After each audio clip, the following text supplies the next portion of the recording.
जय हिंद। बिहार में अभी एक प्रमुख वैकेंसी में से एक Bihar SSC plus two level की वैकेंसी 9 साल बाद आई है। और जिस तरीके से बिहार एसएससी ग्रेजुएट लेवल को मिनी आईएएस बोला जाता है, उसके खासियत की वजह से उसी तरीके से Bihar SSC plus two level में भी एक से एक बेहतर पोस्ट इसमें है। बिहार सरकार के अलग अलग विभाग के अंतर्गत जितने भी उसमें लोअर डिविजनल क्लर्क के पोस्ट हैं, लगभग सारे विभाग के पोस्ट यहाँ पर सम्मिलित हैं, जिसमें दो मुख्य पोस्ट इसमें प्रमुख है, पंचायत सचिव और राजस्व कर्मचारी। बाकी अलग अलग एलडीसी लेवल के पोस्ट हैं, कुछ लेवल 4 के भी पोस्ट हैं और बाकी लेवल 3 के भी पोस्ट हैं। तो निश्चित रूप से इतने दिनों के बाद जो ये वैकेंसी आई है, तो कम से कम 18 से 20 लाख स्टूडेंट इसमें फॉर्म भर सकते हैं।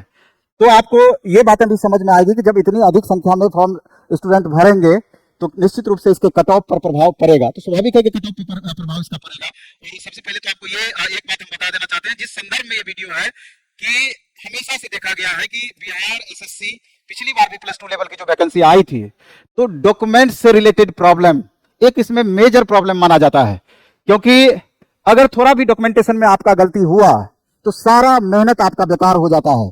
और इसमें बहुत ध्यान देने वाली बात होती है, क्योंकि इसमें कई तरह के डॉक्यूमेंट्स मांगे जाते हैं, कई तरीके के प्रमाण पत्र की जरूरत होती है, वांछनीय योग्यता जो आप देते हैं तो उसका क्या कंडीशन होता है, वगैरह वगैरह। तो इस वीडियो में हम चाहते हैं कि शुरू से लेकर अंत तक आपको देखना है, एक एक डॉक्यूमेंट्स जो आपको जरूरत होगी, हर डॉक्यूमेंट्स पर हम चर्चा करेंगे। साथ में आपके क्वालिफिकेशन के अकॉर्डिंग और क्या चीज की जरूरत है, एनसीएल की जरूरत है या जाति प्रमाण की जरूरत है या संबंधित प्रमाण पत्र जो भी है, वो 100% इसमें डिस्कशन होगा। आपको लास्ट तक इस वीडियो को देखना है और इसके परे भी हम चर्चा करेंगे थोड़ा सा कि आपके सिलेबस और तैयारी की रणनीति और बैचेज वगैरह के बारे में भी लास्ट में थोड़ा सा चर्चा करेंगे। लेकिन उसके पहले डॉक्यूमेंट्स के बारे में बताने से पहले एक चंद सेकंड का आपसे समय लेकर के ये बता देना चाहते हैं कि प्लेटफॉर्म बाय नवीन कुमार सिंह ऐप पर टोटल 150 क्वेश्चन का आपका सिलेबस मात्र 199 रुपये में सब सब्जेक्ट के अलग अलग एक्सपर्ट टीचर के द्वारा दिया गया है। एक दिन हमारा इंट्रोडक्शन हुआ है, लेकिन इस मंडे से मॉर्निंग में 11 बजे से 3 बजे तक आपका बैच प्रारंभ हो जाएगा। ऑनलाइन में मात्र 199 रुपया इसका बैच का फी है। इससे कम फीस संभव ही नहीं है।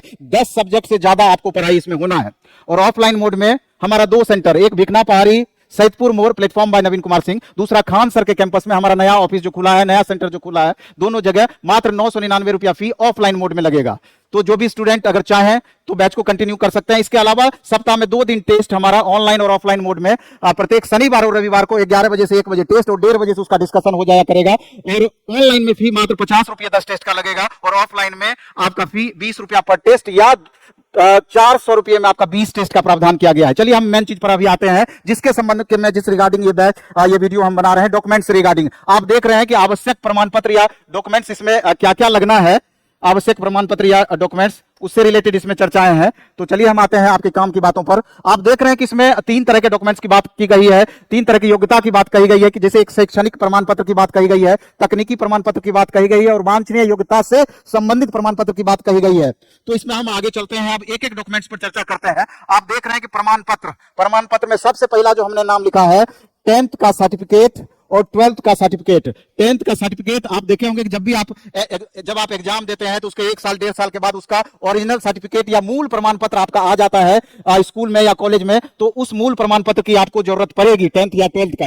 इसके बाद अंक पत्र के मामले में देखिए 12th का मार्कशीट या अंक पत्र का आपको जरूरत पड़ेगा। तो ये सारा डॉक्यूमेंटेशन आपका क्लियर होना चाहिए। इसके बाद एनसीएल का मतलब होता है कि नॉन क्रीमी सर्टिफिकेट। और इसमें अगर आपका एनुअली इनकम आपके परिवार का अगर 8 लाख से कम का इनकम है तो ओबीसी के केस में, ओबीसी का मतलब हो गया कि BC1 BC2, और इसका मतलब हो गया कि पिछड़ी जाति या अत्यंत पिछड़ी के जाति के केस में आपको एनसीएल यानी कि नॉन क्रीमी लेयर सर्टिफिकेट बनाना होता है। पहले हम चर्चा आपको कर देना चाहते हैं कि ये जो नॉन क्रीमी लेयर सर्टिफिकेट बनेगा, ये लास्ट डेट जब आपका फॉर्म भरने का है, जो लास्ट डेट उससे 1 साल के अंदर का होना चाहिए। लास्ट डेट के 1 साल के अंदर। ऐसा नहीं है कि हम पहले सर्टिफिकेट बना लिया है, 1 साल से पहले का भी अगर सर्टिफिकेट है तो वो आपका यहां पर नहीं चलना है। और इस मामले में Bihar SSC plus two level की जो कंडक्टिंग एजेंसी है, जो एग्जाम आपका कंडक्ट करेंगी, बहुत स्ट्रिक्ट होता है। पिछली बार भी बहुत सारे बच्चों को एनसीएल को लेकर के प्रॉब्लम हुआ है। तो 1 साल के अंदर का फॉर्म भरने के लास्ट डेट से जस्ट पहले का आपका होना चाहिए। कैसे बनाना है एनसीएल? तो जैसा कि हम बताएं कि बीसी ईबीसी के केस में आपका ये बनेगा और एसडीओ लेवल तक का आपका ये बनेगा, लेकिन एसडीओ लेवल तक का बनाने के प्रोसेस से पहले आपको क्या करना होता है इसके प्रोसेस में कि ब्लॉक लेवल से पहले आपको जाति प्रमाण पत्र बनाना होगा, ब्लॉक लेवल से आवासीय प्रमाण पत्र बनाना होगा, आय प्रमाण पत्र बनाना होगा। जब ये तीनों प्रमाण पत्र आपका बन जाएगा तो इस तीनों प्रमाण पत्र को बनाने में आपको 10 से 15 दिन का लगभग समय लगेगा और इसके लिए आपको ऑनलाइन अप्लाई करना पड़ता है। और जब ये आपका बन जाएगा तब एनसीएल के लिए आपको अप्लाई करना पड़ेगा और लगभग 21 वर्किंग डे का एनसीएल बनने में समय लिया जाता है। आप एक बात पर गौर करेंगे कि अभी जो फॉर्म भरने का डेट दिया गया है आपका बिहार एसएससी +2 लेवल का, और इसका अंतिम तिथि जो दिया गया है नोटिफिकेशन का लगभग 1.5 महीने का गैप है। तो इतना लंबा समय इसलिए भी दिया गया है कि इस बीच में जो आपका संबंधित डॉक्यूमेंट्स हैं उसको पूरा करने में आपको समय लगेगा। एनसीएल ही बनाना है तो 1 महीना का टाइम लगभग आपको लग सकता है, इस कारण से भी इतना लंबा डेट दिया गया है। तो हम यही बताना चाह रहे थे, इसका सारा प्रोसेस पर हम चर्चा कर दिए। और इसके आगे हम एक और मुख्य बात है कि महिला उम्मीदवार को, अगर जो इसमें गर्ल्स कैंडिडेट हैं, वैसे भी बिहार में 35% का आपके साथ रिजर्वेशन होता है और अदर स्टेट के महिलाओं को रिजर्वेशन का लाभ इसमें नहीं मिल पाता है। तो अदर स्टेट के भी बच्चे फॉर्म भर सकते हैं, लेकिन उसमें जनरल कैटेगरी में जितनी वैकेंसीज हैं वो बच्चे उसी पर फाइट करेंगे। तो बिहार के संदर्भ में महिला उम्मीदवार को अगर एनसीएल बनाना है तो उनके पिता के नाम के आधार पर बनाना होगा, ना कि पति के नाम के आधार पर, क्योंकि जाति पिता के नाम से ही आपका क्लियर होता है। इसके अलावा महिला उम्मीदवार के अलावा जो ईडब्ल्यूएस प्रमाण पत्र बनाना होता है उसके लिए आपको ईडब्ल्यूएस कैंडिडेट के लिए फाइनेंशियल ईयर 2022-23 का ईडब्ल्यूएस सर्टिफिकेट बनाना होगा, इस बात को याद रखना है। और एससी एसटी के केस में आपको जाति प्रमाण पत्र बनाना होगा एससी एसटी के केस में। और इसके अलावा स्वतंत्रता सेनानी के अगर आप पोता है, पोती है, नाती है, नतनी है तो उस स्थिति में डीएम लेवल तक का आपको सर्टिफिकेट बनाना होता है। इसके अलावा जो विकलांग कैटेगरी के कैंडिडेट हैं उनको दिव्यांगता प्रमाण पत्र देना होता है। इसके अलावा आवेदन से पहले उपरोक्त डॉक्यूमेंट्स को आपको पूरा करना होगा, उसके बाद ही आपको फॉर्म फिलअप करना है। इसके अलावा जो कुछ कंडीशंस हैं, अभ्यर्थी ऑनलाइन आवेदन भरने के दौरान अपने नाम, यहां गौर करना है कि अब जो भी अभ्यर्थी ऑनलाइन आवेदन करेंगे तो अभ्यर्थी ऑनलाइन फॉर्म भरने के दौरान अपना नाम, पिता का नाम, पता, लिंग मतलब कैटेगरी, लिंग फीमेल है कि मेल है, जन्म तिथि, इसके अलावा आरक्षण की कोटि, इसके अलावा दिव्यांगता प्रमाण पत्र, इसके अलावा अन्य प्रमाण पत्र की संख्या जो आपको अंकित करनी होती है वो भरने के समय पूर्ण सतर्कता बरतें, क्योंकि किसी भी परिस्थिति में ऑनलाइन सबमिट करने के पश्चात इसमें सुधार की गुंजाइश आपकी नहीं रह जाएगी। इसलिए करके जब भी आप ऑनलाइन फॉर्म भरें, खुद से भरें, साइबर कैफे की मदद से भरें, तो जब फाइनल सबमिट आप करें तो उसके पहले 1 बार 2 बार 3 बार आप जरूर एक एक चीज आप देख लें कि क्या आपने सारा इंफॉर्मेशन सही दिया है कि नहीं, क्योंकि किसी भी तरीके से अगर गलत हो जाता है तो बाद में चल करके उसमें सुधार की गुंजाइश नहीं बचेगी। आपका लाख परफॉर्मेंस बेहतर हो जाए, आपको पछताने के सिवा दूसरा कोई भी ऑप्शन उस परिस्थिति में नहीं मिलेगा। इसके अलावा नोट देकर के एक चीज हम लिखे हैं कि योग्यता संबंधी प्रमाण पत्र वही मान्य होगा जिनका उल्लेख ऑनलाइन आवेदन में आपने किया है। इसके अलावा वांछित प्रमाण पत्र सत्यापन के समय प्रस्तुत करना पड़ेगा। जो भी आपने वांछित प्रमाण पत्र इसमें आपने इंगित किया है, जब वेरिफिकेशन इसका होगा तो उसको प्रस्तुत करना पड़ेगा। और मूल प्रमाण पत्र काउंसलिंग के समय नहीं प्रस्तुत करने पर आपकी उम्मीदवारी रद्द हो सकती है, इस बात को एकदम गौर करना है। इसके अलावा आप देख रहे हैं तकनीकी प्रमाण पत्र या योग्यता संबंधी प्रमाण पत्र।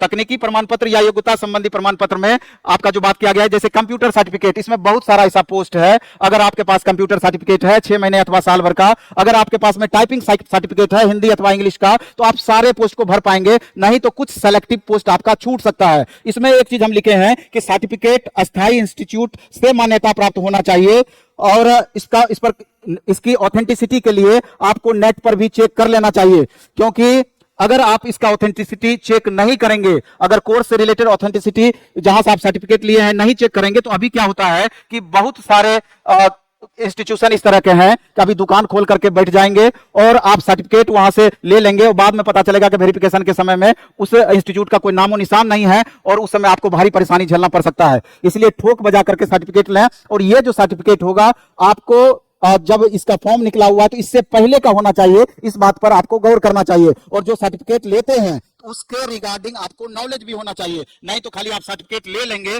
जब आपका फाइनल सिलेक्शन हो जाएगा तो कई बार देखा गया है कि लास्ट मोमेंट में अगर जैसे आप कंप्यूटर का डिग्री सबमिट किए हैं तो उससे रिलेटेड क्वेश्चन भी आपका पूछ सकता है। वैसे भी आपको जो वर्क करना होता है, अगर टाइपिंग वाली पोस्ट पे सिलेक्शन हुआ है तो उसी से रिलेटेड वर्क करना होगा, बाद में भी चल करके आपको परेशानी हो सकती है। तो इसलिए करके उसके बारे में नॉलेज आपको होना ही चाहिए। तो जिस परिस्थिति में जिस हिसाब से आप कोर्स का स्टडी करेंगे उसी तरीके से 1 से 1.5 घंटे का डेली समय निकाल करके अगर आप रेगुलर बेसिस पे टाइपिंग अगर आप हिंदी और इंग्लिश दोनों का सीख लेते हैं तो भविष्य में दूसरे एग्जाम के लिए भी आपको दिक्कत नहीं रह जाएगी और इस एग्जाम में तो निश्चित रूप से दिक्कत नहीं होगा। और सबसे मूल बात हम आपको बता देना चाहते हैं कि जिस तरीके से बिहार में जो भी वैकेंसी आ रही है, इतनी जल्दी एग्जाम क्लियर कर रही है, इतनी जल्दी एग्जाम ले रही है, उम्मीद है कि बिहार एसएससी का भी एग्जाम निश्चित रूप से जनवरी में होने की आपकी संभावना है। इसलिए बहुत ज्यादा आपको समय नहीं मिलेगा और जितनी भी डॉक्यूमेंट्स की हम चर्चा किए हैं, चूंकि ये डॉक्यूमेंट से रिलेटेड वीडियो है तो एक एक डॉक्यूमेंट्स पर आप गौर करके आप फॉर्म भरने से पहले तैयार कर लें और डॉक्यूमेंट्स आप अपना बेहतर करके रखें, जिससे कि फॉर्म भरने में कोई भी आपको कठिनाई नहीं हो। बाकी आप खूब अच्छे से मेहनत कीजिए, लगातार मेहनत कीजिए,